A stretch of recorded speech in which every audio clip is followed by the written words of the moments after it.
as he stands in victory. I want us to look at that before we read the scripture this morning. As he stands in victory, sin's curse has lost its grip on me.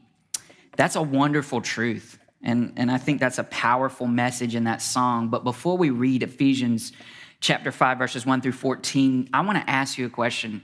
Have you felt the grip of sin and its curse this week?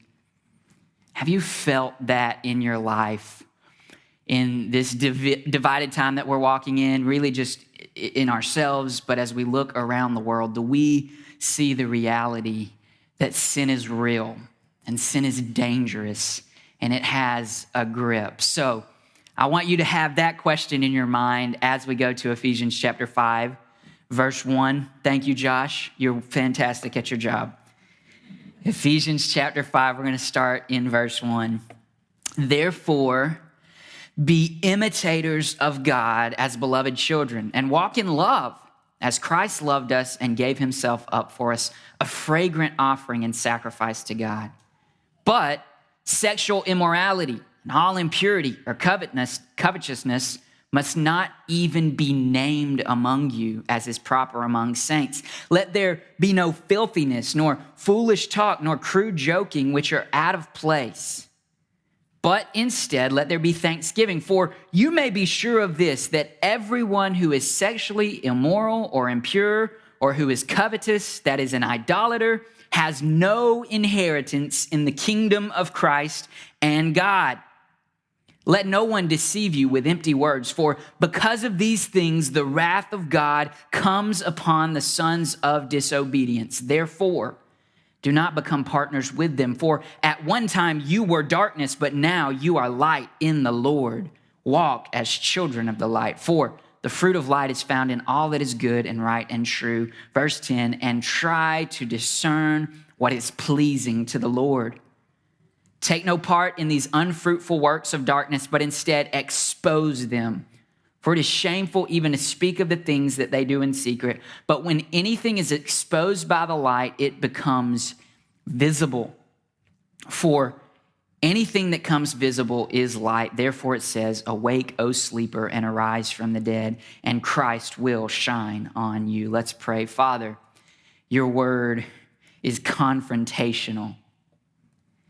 And as we sit often in comfort and reminded of the gospel, we cannot forget that your word confronts the danger of sin and the consequences of unchecked sin in our hearts and our lives. Lord, the message of this text that we're about to walk through is a beautiful message. But we pray right now, Lord, just that it would be a clear message. God, there will be a tendency in our hearts to lean to one side or the other, either lean to the standard and the rules and the check boxes, or to lean to your grace and forget about your standards.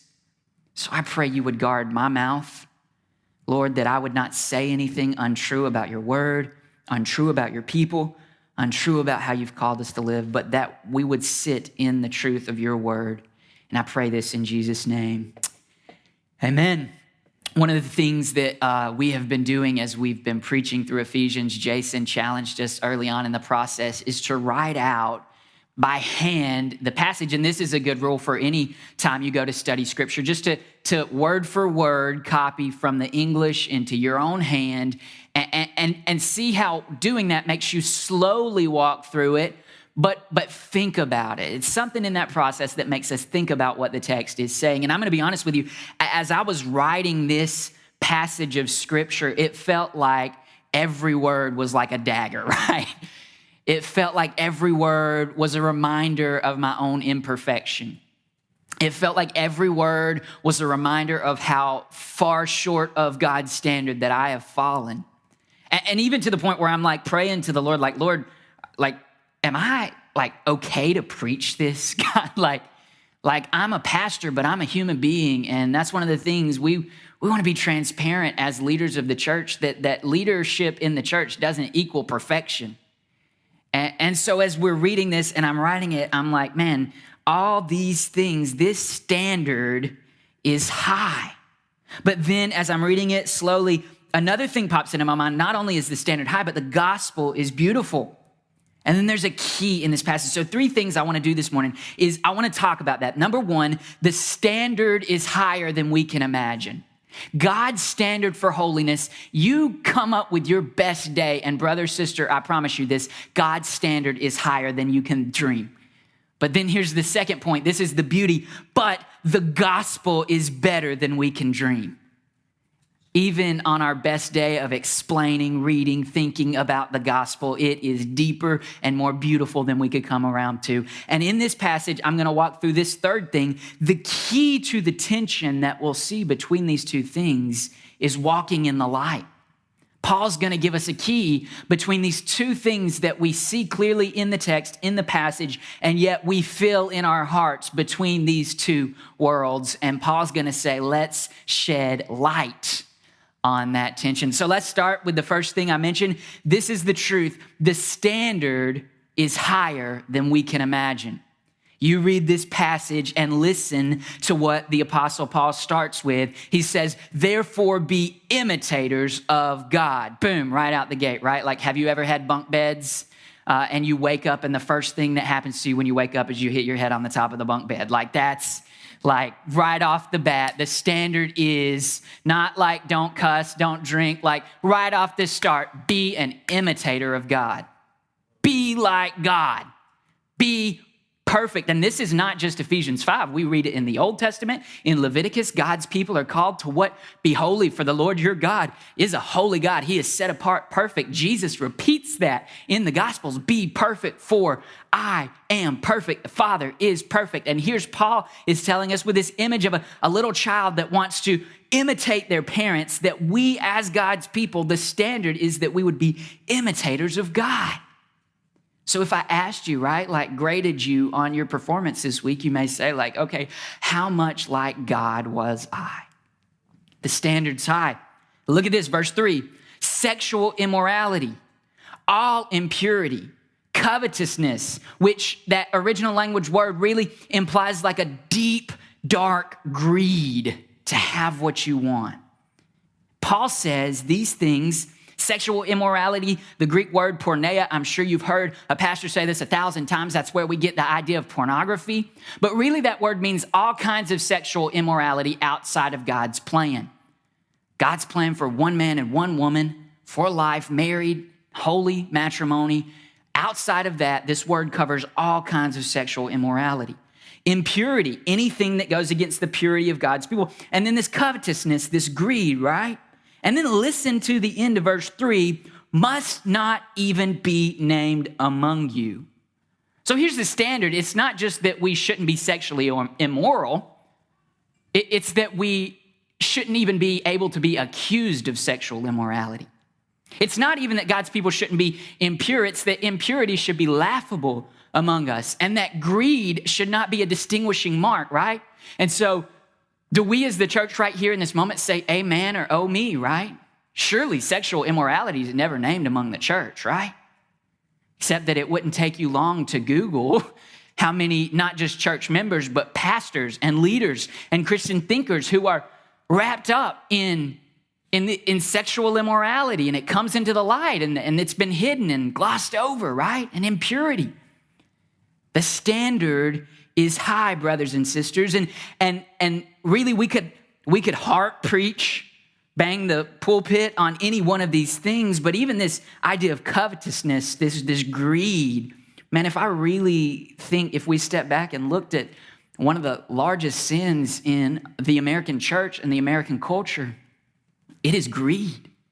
It is that we want all the stuff that the world has to offer, and we'll do whatever it takes to get that stuff. And yeah, we'll come together on Sundays and sing nothing but the blood, nothing but the blood. But then Monday morning we say nothing but the blood, and everything else the world has to offer is what we want. Let it not even be named among you. And then verse 4 heightens the standard. Let there be no filthiness, nor foolish talk, nor crude joking, which are out of place. Paul's telling the Ephesians, and he's telling us as believers, hey, not only should you not do it, not only should it not be named among you, you ought not even joke about it. As I'm writing this, studying this passage, I'm convicted because I know the kinds of things that maybe I don't say with my own mouth. Well, number one, I know the kinds of things that I say with my own mouth that I think are funny. But I know the kinds of things I listen to people say and I laugh at, or I watch on TV, or I hear in music and I laugh at these things. And Paul says, which are out of place. Instead of this kind of speech, we ought to be people who are giving thanks to God. We see that we're called to imitate God. We're called to avoid immorality, avoid consuming greed, avoid this word idolatry. If you go down to verse 5, you may be sure of this. Everyone who's sexually immoral, impure, who are covetous, that is an idolater, has no inheritance in the kingdom of God and Christ. Here's the reality. Idolatry wraps all these things up really well. All these sins that we look at and we think through, idolatry is the real put them all together in one group. It's worshiping things that are not God, worshiping people that are not God, taking what Paul says in Romans, the image of the invisible, wonderful, perfect God that we ought to be imitators of, and moving him to the side and wanting to be and imitate everything else. Everything else that the world promises us as comfortable, we want to do those, and it's idolatry. You can read about it in the Old Testament. You can read about it on the Wall Street Journal this week. Idolatry has not gone anywhere. And here is God's standard. Do not be deceived. Do not be deceived, Paul says. Verse 6, let no one deceive you with empty words because of these things, referring to idolatry, greed, immorality, impurity. Because of these things, the wrath of God comes, some translations even say, is coming upon the sons of disobedience. The reality is that God has not changed his mind about sin. Paul knows what we know, that there are people who will come in and will say, sin is not dangerous. Sin will not hurt you. It will not kill you. It's okay. Do whatever makes you feel right. And Paul says, brothers, sisters in Christ, don't be deceived because of the things the world says will make you happy. Those are the very things that God says, my wrath is coming on those things. The standard is high. And I want us to sit in that for a moment because we're going to talk about this morning that there's a right way and a wrong way to deal with how we feel about the standard. But I want to be careful because it's easy for us as Protestant, evangelical, whatever word you want to use for Bible-believing Christians, it's easy for us to read that and say, but praise the Lord for grace. And brothers and sisters, we're going to get to grace. Don't worry, but for just one moment, can we rest in the fact that Paul is writing this to people who've already received grace? He's writing this to people who are already Christians. They've already said that they put their faith and trust in a holy, perfect, wonderful God. We are covered by the blood of Jesus. And Paul says, brothers and sisters, the grace and blood of Jesus doesn't make all the things the world says are okay. So for just a moment, let's sit in this uneasiness and think about our hearts and our lives and our minds. And I want to point out something about these things because it does help us understand what the text is saying. Paul's not saying if you've ever struggled with one of these things, or if this might happen to you all along, or if you're not wrestling and there's not dealing with sin God's way. Paul's saying if these things are the continual, unrepentant pattern of your life, don't be deceived. You're not inheriting the kingdom of God. And as we look at the standard, I want you to know it's not my words. These are the words of the Apostle Paul under the inspiration of the Holy Spirit, this inspired word. Now, I will give you this out. If you have a complaint, you can email me all week. You can email me at danielsheshi@tapestry.church, and I'll be happy to respond.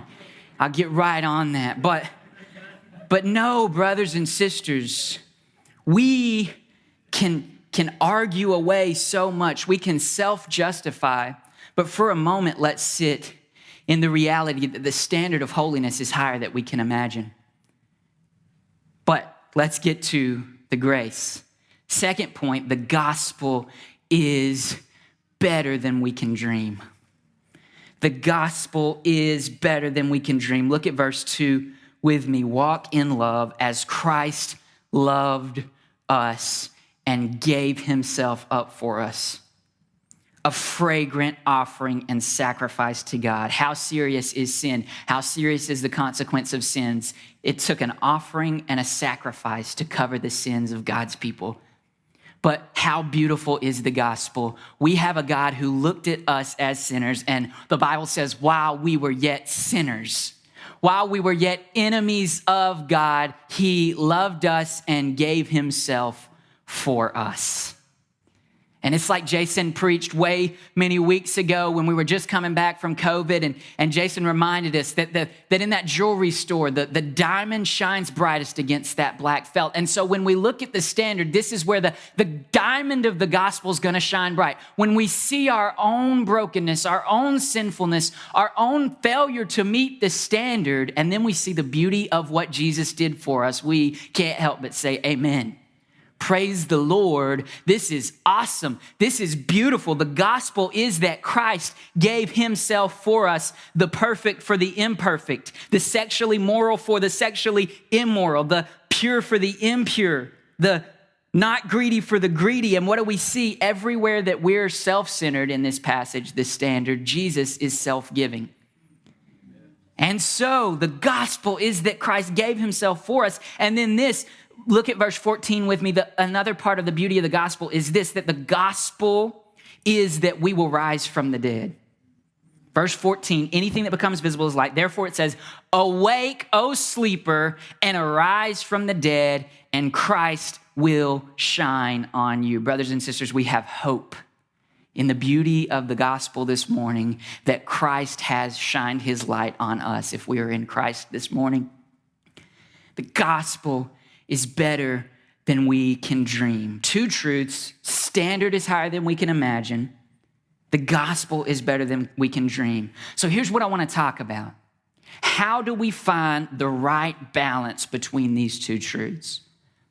Because there's a natural temptation. We've been talking about it for weeks, but this passage highlights it even better, even more ways. There's this temptation to be a standard person or a gospel person, right? There's this temptation to either say, oh, the standard is so high and God's called me to that standard, and so I've got to check off all the boxes. And we lean towards the standard and we forget about the grace, right? We lean towards do all these things. I can't do this, I can't do this, I can't do this. What's the problem? Well, we can never live up to the standard. And so when we're only standard people and not grace people, we will continually either be too proud of ourselves, because we'll say, oh, I checked 3 or 4 boxes this week. Or we'll be consistently and constantly depressed about how far under the standard we really are. That's what happens when we become standard law rather than grace. But here's the reality. There's a flip side of that coin too. On the other side is the temptation to say, because grace exists, the standard must be forgotten. Because grace exists, the standard must be forgotten. And I can't hold myself or anyone or anything to any standard. I just say, thank God for Jesus. I'm going to heaven, I'm good to go, and I can continually live and walk in whatever patterns I want, right? We hear this all the time. If God's really good, if God's really loving, why would he send people to hell? That is standard ignoring theology. That is God's heart ignoring theology. It's saying that what's more important is our feelings than what God has called us to be as his people.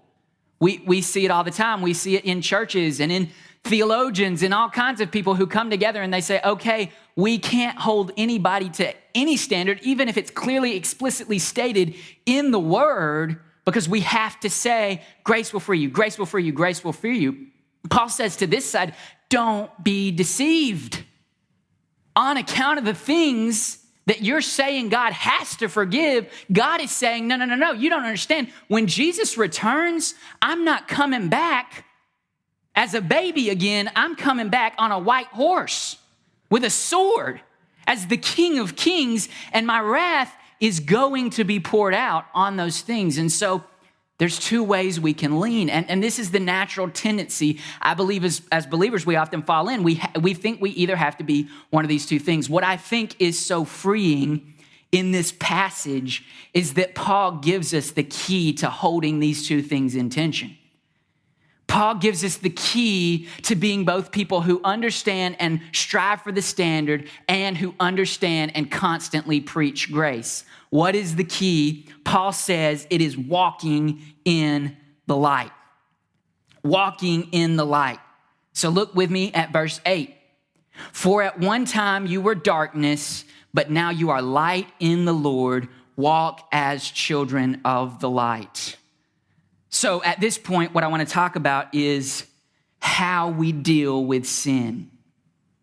The gospel's beautiful. The standard's high. There's a biblical way for us to deal with sin, right? Because we all recognize when we look at the standard, I don't hit that, but it is written for Christians, for believers. So how do I live in the tension between these two things? Paul has given us this key. He's saying, maybe the question is not if you sin, but how you react when you sin. Maybe it's not that you're going to mess up, right? Remember 1 John, if we say that we have no sin, we make God out to be a liar. Remember that? But maybe it's this, that the way that we respond and react as believers is what distinguishes us between the lost world. Think about that. What's the difference between Christians and non-Christians? Is it that one group doesn't sin? That's what the world thinks, right? Oh, you self-righteous people over there think you're perfect without sin. One group does sin, one group doesn't sin. That's not the difference at all either, right?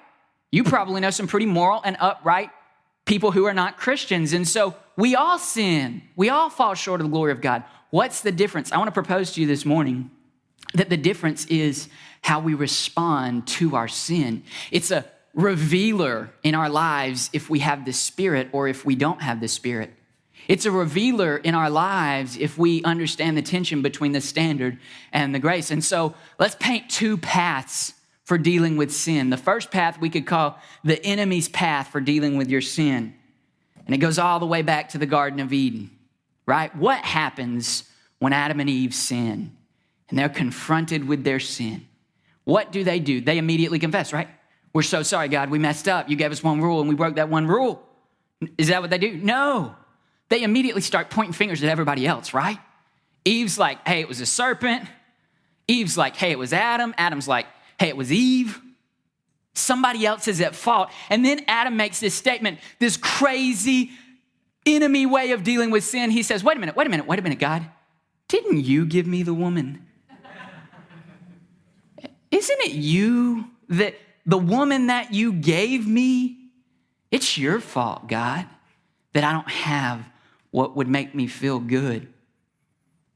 The world and the enemy deals with sin by denying it or pretending that it doesn't exist. We see it, Adam and Eve, but we see it as much in our own lives, right? Sometimes when we're confronted with our sin, what's the first thing we do? We blame somebody else. It was somebody else's fault. You could see it in pretty much every context. You look at sports, right? Like it's somebody else's fault. It's the quarterback's fault. It's the lineman's fault. It's the coach's fault. You see it in politics. Like your policy, this didn't work. Well, it's better than that person's. I'm better than that person. It's this constant comparison. Yeah, I may have done wrongly, but I'm better than that person. It's their fault. The world has a way to deal with sin, and it's this, to not deal with it at all. To cover it up, to hide it, or just to ultimately say, no, I'm not going to believe that sin's even a thing. I'm just going to do whatever I want. What's the problem? We know sin has consequences. We know sin, first of all, has vertical consequences. When David sinned with Bathsheba, he confesses and says to the Lord, against you and you alone, God, have I sinned. So there are vertical consequences to sin that separate us from God's presence and blessings, but there's also horizontal consequences of sin. And this is what happens when we follow the world's path for dealing with our sin. We ignore the reality that God doesn't give us standards to be mean. He gives us standards because he loves us.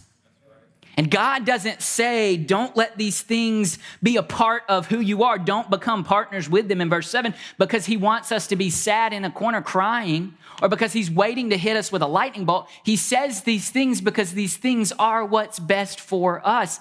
But the world's way of dealing with sin ignores the consequences, ignores the dangers of sin.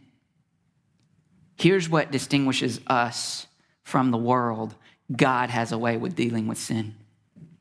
And God's way of dealing with sin is public execution.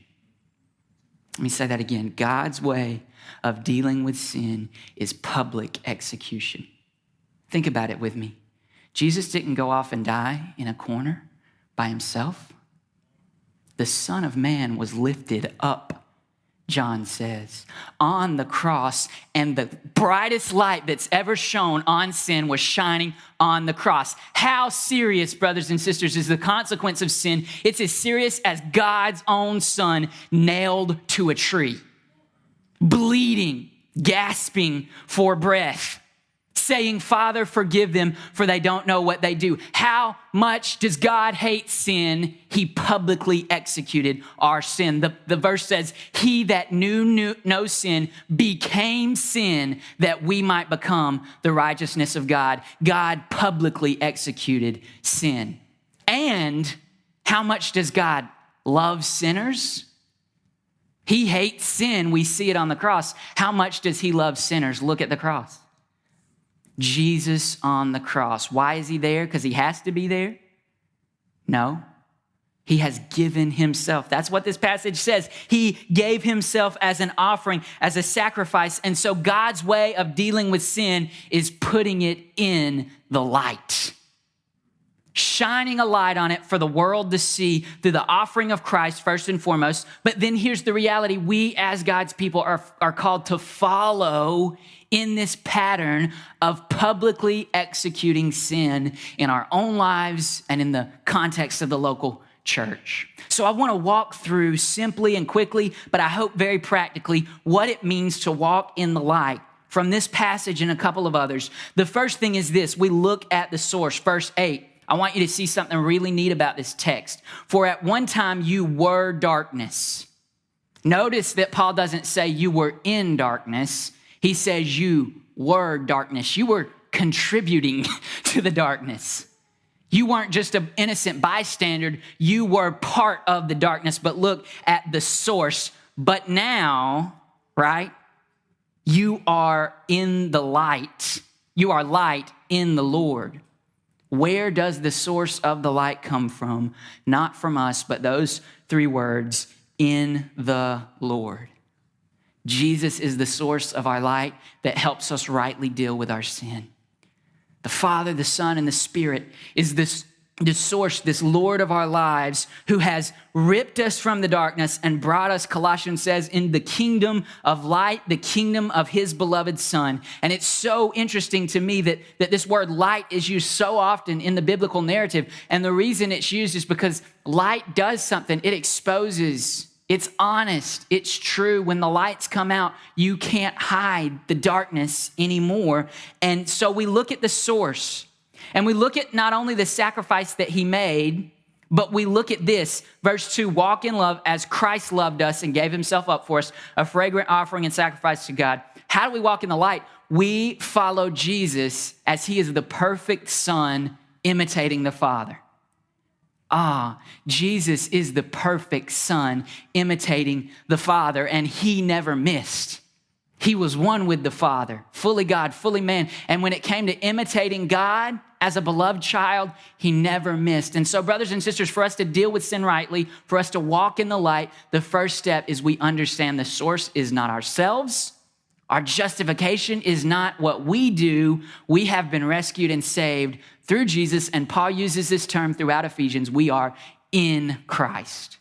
And our connection with Christ is what frees us from dealing with sin the way that the world deals with sin. So look at the source, and then walk as children of the light. As we look at verse 8 through 10, again, walk as children of the light. Verse 9, for the fruit of light is found in all that's good and right and true. Verse 10, try to discern what is pleasing to the Lord. This is so huge right here. as a beloved child, we're not looking at the standard as a way to get God off our back. We're looking at the standard as a way to please the Lord. And even more than just saying, God, I'm going to live through this list to please you, we ask, what else will please you, Lord? What else will please you? How can I wake up every day and live for your glory? I'm reminded of an illustration I heard before of a teenage girl who had gone to a party, and she had a loving, good father who wanted what was best for her. And so she had a reputation for not doing the things that other teenagers did. And so one kid came to make fun of her, and he said to the girl, he said, are you scared to do these things because you're scared your father will hurt you? And she said, no, I don't do these things because I'm scared it would hurt him. Do we understand the difference between living as a standard, not of fear, but we live in the standard saying, we want to please the Lord. Walking in the light means pleasing the Lord. And then this last thing that just connects with the overall theme of our sin and how we deal with it. Verses 9 through 14 instruct us to expose the darkness. Look with me, verse 11, 12, and 13. Take no part in unfruitful works of darkness, but instead expose them. For it is shameful even to speak of the things that they do in secret. But when anything is exposed by the light, it becomes visible. Part of walking in the light is understanding that we expose darkness. And here's where I want to be careful. We start exposing darkness by exposing our own darkness. We start by shining the light not at other people, but shining it at our own heart. And here's the beauty. Because of the gospel, there is nothing we can tell God about our own heart, our own thoughts, our own sins that will surprise him or change our standing with him. We walk accepted. Paul says there is no condemnation for those who are in Christ Jesus. So what do? We are free to openly tell God where we fall short of his standard and shed light on it. We shine the light on our own hearts. And so here's what I want to practically encourage you. Be brutally honest about your sin with God. Be brutally honest about your sin with God. Why? Because Jared thinks that would be good. It would be therapeutic. No, here's why. Because lightness destroys darkness. And when we shine the light on our own sinfulness as we confess our sins to God, which is very biblical, 1 John, if you confess your sins, he is faithful and just to forgive you of your sins, right? There is no condemnation for those who are in Christ Jesus. And so we are not only, it's not just a good idea, brothers and sisters, as believers, it's our law of love that we confess our sins to God. This is the first step in walking in the light. This is the first step in understanding how we deal with sin. We're brutally honest with our sin about God. Sometimes we convince ourselves, even though we know God knows everything about us, we say, well, I can't have this conversation with God.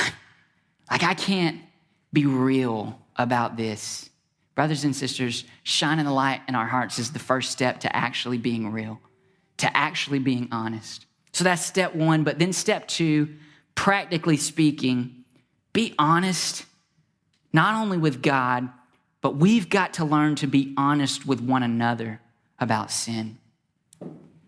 One of the saddest things in my mind and my heart is that many churches that I've been a part of, and many churches where I love the people, the most dangerous place I could tell anybody that I was struggling with sin was at church. Because when the light came out, that's when things got real. So when we all come to church pretending that we're already in the light, what we fall into is this trap of becoming Pharisees who are trying to out-righteous one another. And we're trying to say, oh, I'm good, I'm great, I don't have any sin struggles in my life. And what does that do? It creates a culture where being open and honest about sin is not only not done, it's looked down on. You read the New Testament, you read James, confess your sins to one another. So here's my encouragement to you. I'm not saying that we're about to have a line where everybody goes up and just starts confessing sins. Some people look really nervous, like, is this about to happen? No. I'm not saying that. Understand the biblical idea of confession between you and God, but then between brothers and sisters in Christ, confession that looks like this. There's a time for public confession. I'm not saying that there's not a time for that, but also there's time for private confession. So here's what I want to practically challenge you to do. Find some brothers and sisters in Christ whom you trust and whom you love, who understand what walking in the light looks like. Because what we will find is when we create a culture where the standard is high, but the gospel is beautiful, when we open up with one another and talk about the light, we will find healing. We will find support and accountability that doesn't ignore the standard, but at the same time preaches grace. That says, I see your struggle, I see your battle, and I'm here with you. I'm walking in it with you. I'm right beside you.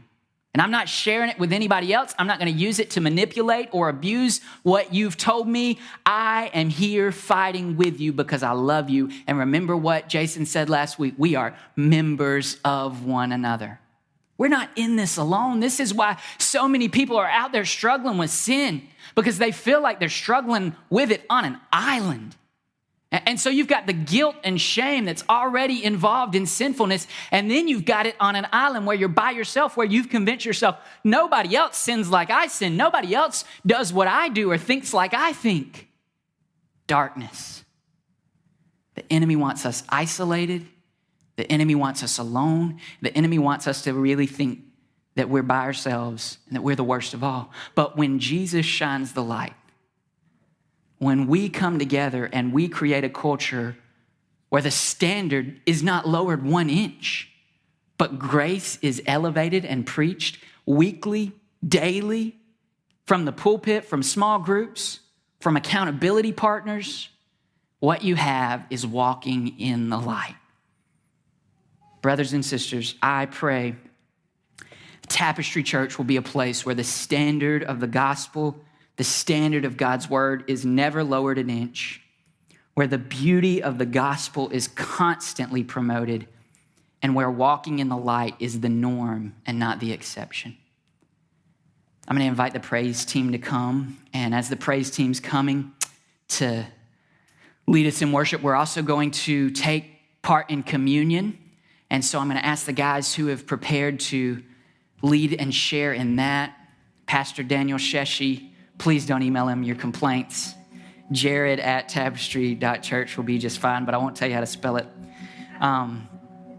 He's going to lead us in communion. Let's rest in the beauty of the gospel this morning. My prayer is not that anyone comes out of this sermon or out of this service feeling like, oh, the standard's so high, I'm felt it. But that you see the tension is bridged when we understand what it means to walk in the light with God and with one another. I'm going to say a quick short prayer, and then I'll turn it over to you, Daniel. God, we thank you for this day. We thank you that because you love us, the standard is high, because you want what's best for us, and you don't want us to be constantly dealing with the consequences of sin against you and sin against one another.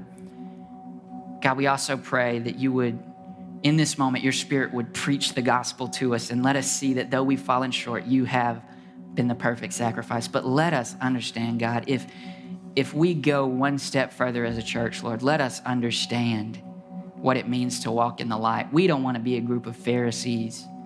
We don't want to be a group of judgmental people. We want to be a group of people who say we love the beauty of the gospel and we extend grace to one another and we help one another put sin to death in their lives. Pray these things in Jesus' name.